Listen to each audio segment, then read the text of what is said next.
tell you a little bit about the school, introduce you to some of the faculty that are here. Maybe I'll turn off the TV. So, well, it's great to see everyone out. And this year we have 15 faculty showing, so it's our largest faculty show ever. And things are really fresh. They were hung, I think the last thing got hung about 2 hours ago. So it's been an interesting process working with the faculty. So the Sandmark Gallery is actually a separate nonprofit from the school, but we use it in conjunction with the school to show it's a really great time to show the faculty's work. This is the beginning of our school year, and we just, some of you might know, we just had our Art Incognito fundraiser. It's a fundraiser we do every year, and we raised $35,000, which is huge. So, and I know some of you participated in the event, and it's the most we ever raised, and it's really a great validation, and it's not just about the money. All the people who came, we had almost 200 people, and most of the people who came hadn't been to the school before, and it was really wonderful to see all these people buying original works of art, which is one of the things we try and promote. I mean, of course the fundraiser does help us with our finances, but it's also really great to promote the purchasing of original artworks. And one of the things that is really exciting for me running a school is I get to sort of create it as the way you might create an installation, in that I get to pick some really great faculty, and it's been a real pleasure over the years working with the faculty and thinking about their work, and then how I can develop courses around their work. So some of you might know our schedule and the kind of courses we offer, but we have a range from like drawing and painting and sculpture, and then we have a series of special topics. So usually when I meet with an instructor, I talk to them about their work. So it's not just slotting them in, okay, you can teach drawing, you can teach printmaking. It's also finding out, well, what kind of drawing do they want to teach, what kind of painting they want to teach. And one of the things that's really important to me is that we're not teaching just one kind of art. So sometimes we get people come to the front desk and they say, I don't want to do any of that abstract contemporary stuff. And it's kind of funny because I say, well, actually abstract art is almost 100 years old. It's not contemporary, in that contemporary art isn't one thing.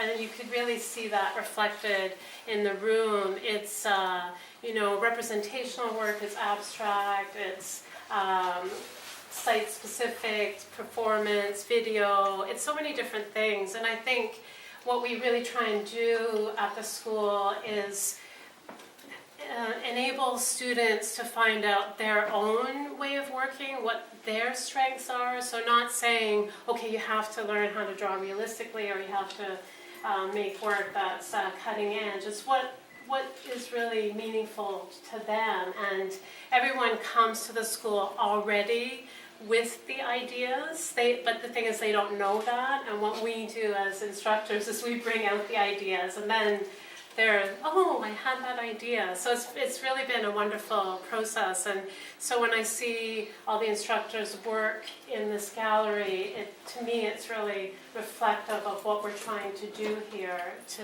have that kind of diversity of experience. And the other thing that's important is to have work that the students do work, the instructors do work that's relevant in the world, and all of our instructors are exhibiting professional artists, and it's all so that students know that they're being taught by people who are actually out there in the world, showing their work, thinking about the greater art world. Because I think, we're this small city at the edge of the country, but I think one of the things that I've always appreciated about Victoria, I'm not originally from Victoria, I'm originally from Montreal, and to come to Victoria, I find that there's a lot of possibilities, and you could come here with a pioneer sensibility and think, I'm going to start an art school. And then people just say, oh, that sounds like a good idea. Where I know if I said that in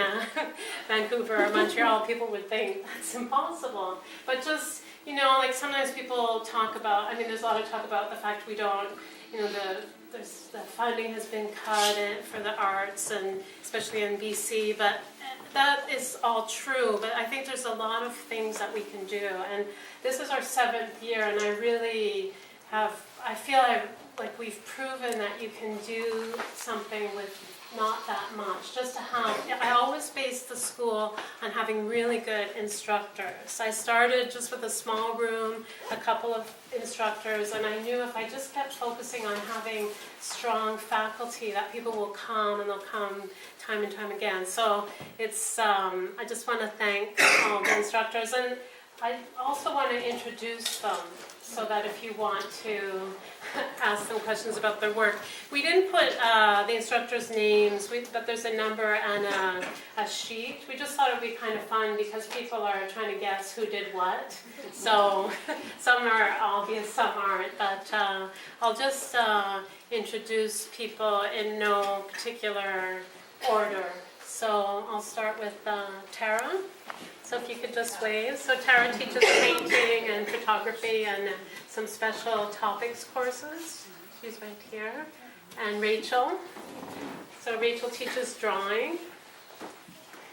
And Tracey. Tracey teaches painting and drawing. And come on in, there's some outside. Here's Danielle. So she teaches advanced drawing, and she's teaching a couple of language of craft courses and the events seminar. And Jeroen, he's come in. Jeroen teaches a variety of painting classes. And John, come on in.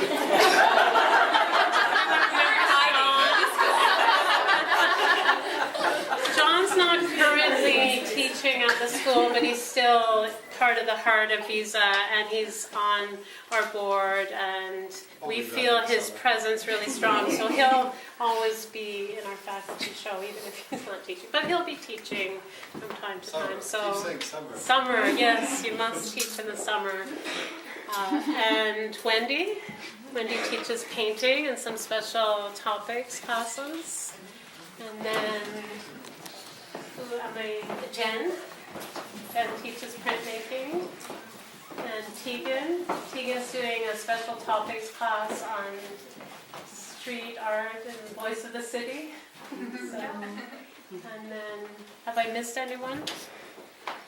Okay, and I'm Wendy, and I teach what other people aren't teaching. I'm teaching a couple of critical studies and professional development class, but and David, I don't know, David's not here right now.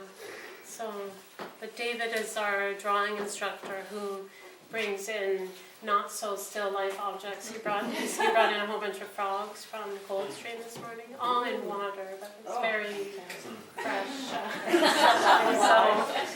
So if you have any questions about the school, or just want to talk to any of the instructors, or have any questions about particular pieces, you could come up to me if you want to know who did that and you don't want to spend the time looking through the sheet. I'd be happy to tell you. It's not really a secret, it's just made it more interesting to do it this way. So thank you everyone for coming.